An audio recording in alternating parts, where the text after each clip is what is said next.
Nosotros vamos a estar conversando un tema muy interesante y ahora está con nosotros la doctora Hazel Smith Hernández, médico general especialista en anestesiología y medicina alternativa. Epigastralgia, estaremos hablando el día de hoy, las causas, consecuencias, ¿por qué podemos padecer de esto? Ella nos lo va a decir. Bienvenida, doctora, Acción 10 en la mañana, grato que nos acompañe. Muchas gracias, agradeciéndole como siempre a nuestro creador por un día más de vida que nos da y agradeciéndole a ustedes el espacio. Sí. Epigastralgia significa popularmente lo que conocemos como dolor en la boca del estómago. Entonces, cuando el paciente llega a la consulta y nos dice que le duele el estómago o la boca del estómago, entonces nosotros le preguntamos o le indicamos que nos diga con el dedo a dónde es que le duele, porque generalmente el dolor es en la parte anterior central por encima del ombligo. Sí. Entonces, en esta área pues hay muchos órganos. El diagnóstico tiene que ser específico para determinar así el diagnóstico, el tratamiento. Sí. Entonces, por eso es importante realizar la historia clínica y el examen físico. Sí. Generalmente las causas de la epigastralgia significa dolor en la boca del estómago y generalmente las causas son dos, la hernia hiatal y el reflujo gastroesofágico. ¿Qué es la hernia? ¿Es parte de la que tiene el ombligo, cerca del ombligo? No, la hernia hiatal está en lo que es la parte del esófago y la primera porción del estómago, a nivel del cardias. Hay una protusión del estómago y esta protusión genera mucho dolor, como compresión. Una hernia hace una compresión, entonces prácticamente es como una compresión que el paciente anda crónico. Sí, doctora, los signos o los síntomas, mejor dicho, de la epigastralgia se puede confundir con otras enfermedades del estómago o digestivas. Sí, claro que sí, por eso es importante la historia clínica, la anamnesis, recoger la historia del paciente, desde cuándo le inició, que si le molesta o con qué se le exacerba el dolor al comer, se le calma cuando come o se le exacerba cuando no come, si se le exacerba con ciertos alimentos, con el ayuno. ¿Tiene conexión con la gastritis, la úlcera? ¿Tiene conexión? Sí. Digamos, la otra causa también es una úlcera péptica. Generalmente la úlcera pues es una llaga que se ubica en el estómago a nivel del duodeno y esa llaga generalmente la que la produce es la Helicobacter pylori. Entonces esta llaga sí es una úlcera dolorosa que cuando el paciente ingiere los alimentos, dependiendo de qué tipo de alimentos, porque hay que ver eso también, si son alimentos ricos en grasas, ricos en condimentos o aditivos, o chile, pimienta, entonces esto genera de que se exacerbe el cuadro y el paciente sienta el dolor, hay náuseas, hay vómitos, hay insomnio por el mismo dolor que el paciente lo despierta en la madrugada. Como no, tenemos ya una llamada telefónica. Por cierto, doctora, usted nos ha traído un obsequio para nuestros amigos y amigas televidentes que nos llamen y si pues está bien, ellos puedan hacer uso de algún tipo de exámenes que usted pues va a obsequiar el día de hoy. Muy buenos días, ¿cuál es su consulta? Muy buenos días. Bienvenida. Muy buenos días. Buenos días. Quisiera preguntar de verdad, porque yo me diagnosticaron con hernia hiatal. ¿Hiatal? Sí. Sí, 2.5 y que si hay necesidad de operarse y que si es bueno estar bebiendo aceite de coco. ¿Es candidata, doctora, a alguno de los tratamientos? De los exámenes que me presenta.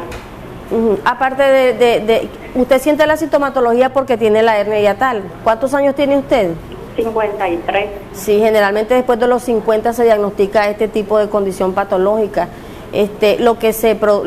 Tratamiento en sí de aceite yo no le recomiendo de ningún tipo de aceites, aunque no sean saturados como es el aceite de coco, que no es saturado, o sea que no es tan dañino y tan perjudicial porque es completamente natural. Sí. Entonces la señora por llamar a la por llamar al canal se ganó la consulta y se ganó también un ultrasonido abdominal. Que nos deje por favor los datos completos y el número de teléfono a las personas que nos llamen, las primeras tres, ¿verdad, doctora? Sí. Para que nos llamen en este momento también y la doctora pues ha traído hoy unos exámenes.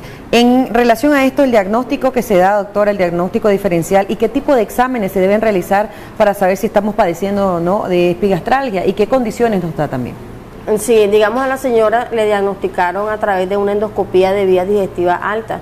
Por ahí se puede diagnosticar la hernia hiatal y si hay la presencia o no de la bacteria Helicobacter pylori.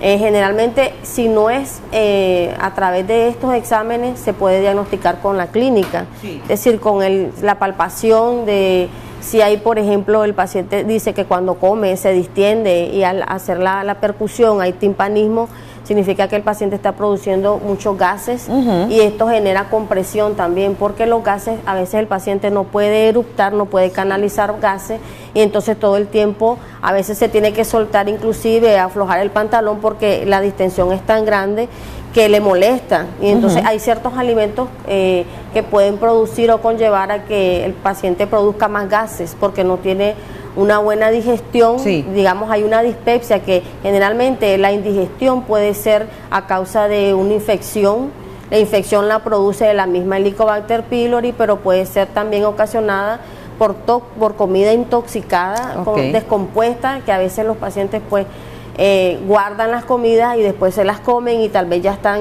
en mal estado, entonces esto puede generar una mala digestión, hay mal aliento, hay sensación de amargura en el paladar Sí. y el paciente también se queja de que a veces tiene episodios diarreicos y a veces tiene episodios de estreñimiento. En la epigastralgia se entonces elimina totalmente el diagnóstico que pudiese ser genético.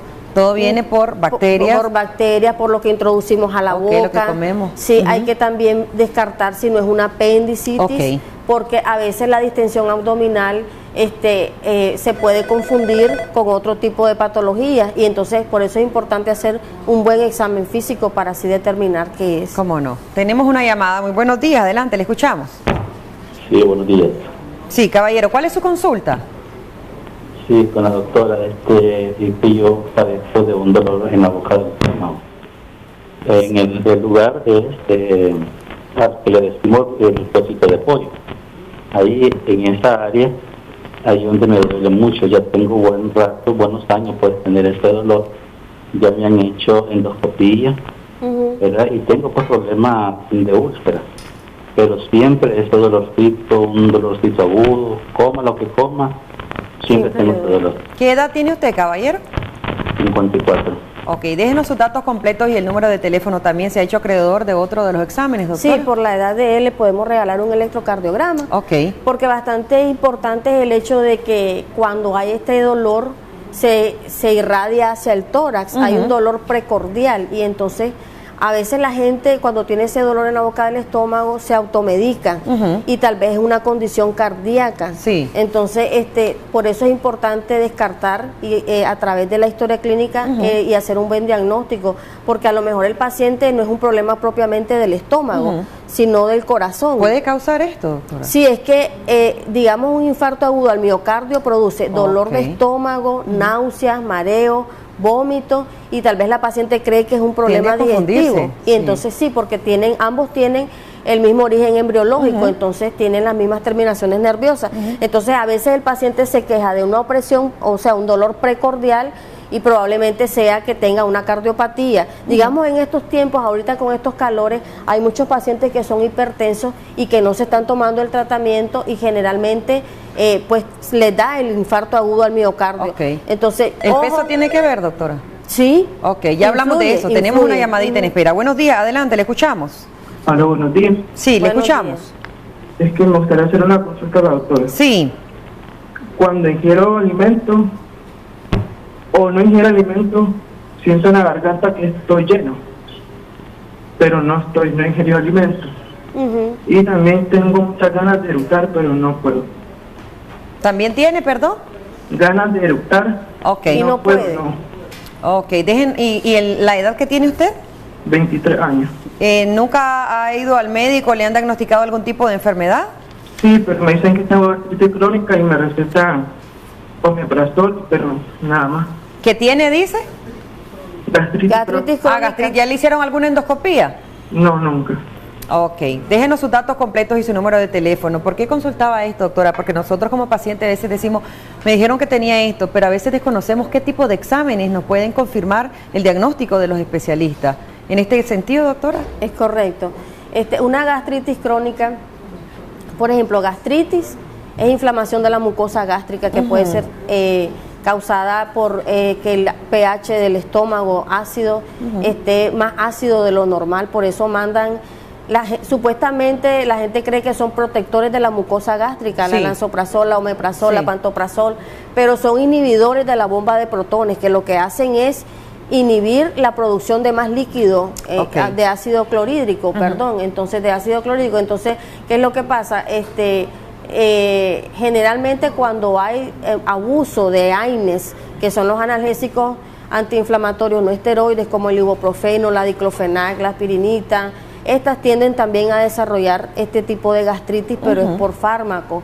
Cuando es gastritis erosiva, significa de que ya hay un daño en la mucosa gástrica, que entonces se hace la endoscopía para determinar si la causa es por la Helicobacter pylori o por algún tipo de medicamento que esté tomando el paciente, sobre todo en pacientes que se automedican. Por ejemplo, los pacientes que son diabéticos, que tienen su tratamiento y están compensados, pues no tienen problemas de este tipo, pero sí tienen un problema que se llama gastroparesia, que es un vaciamiento, el vaciamiento gástrico es muy lento, entonces ellos comen y se sienten con una plenitud postprandial a pesar de haber comido poco, como el joven que llamó a los 23 años, él dice que come y ya se siente distendido. Sí. Entonces, en el caso de él, pues, se mandaría una endoscopía de vía digestiva alta. El ultrasonido en él no me sirve porque el ultrasonido abdominal superior lo que me indica es si hay algún problema en el páncreas, porque a veces también la pancreatitis genera dolor a este nivel, porque la cercanía de los órganos hace de que se enrede o el paciente crea que es la boca del Entonces estómago. él deberá asistir a su consulta y usted le va a recomendar Sí, qué me tipo gustaría, de- sí, porque digamos en el caso de yo le doy el ultrasonido abdominal superior para ver cómo está el hígado, si tiene hígado graso o esteatosis hepática, en qué grado está. Si tiene, por ejemplo, algún problema en el páncreas, hay que verlo a tiempo, porque a veces cuando uno no se trata a tiempo algunas enfermedades, pues estas tienden a avanzar y muy importante es el hecho de que sepamos lo que nos llevamos a la boca. Así es. El tratamiento, doctora, para esta enfermedad se puede decir, y si a veces tiene que ver algo con la migraña también. No. Este es un síntoma de una condición patológica que puede ser la hernia hiatal, el reflujo gastroesofágico, las úlceras duodenales. Sí. Entonces el tratamiento es a base de procinéticos. Nosotros tenemos procinéticos naturales que ayudan a que el ácido no esté tan alterado, el pH, que no pueda producir esa pirosis, que es que el paciente siente un ardor en la boca del estómago, y eso le genera mucho malestar, porque dicen que cuando comen disminuye el dolor, el ardor en la boca del estómago, pero no es una buena condición de vida estar todo el tiempo con problemas digestivos, porque pues alteran nuestra calidad de vida. Entonces yo no les voy a decir a los pacientes de un día a otro, deje de comer gallo pinto o deje de comer arroz y frijoles. Vamos disminuyendo poco a poco. Poco a poco es que se van cambiando, porque nosotros tenemos muy erradicados en nosotros mucho lo que es la comida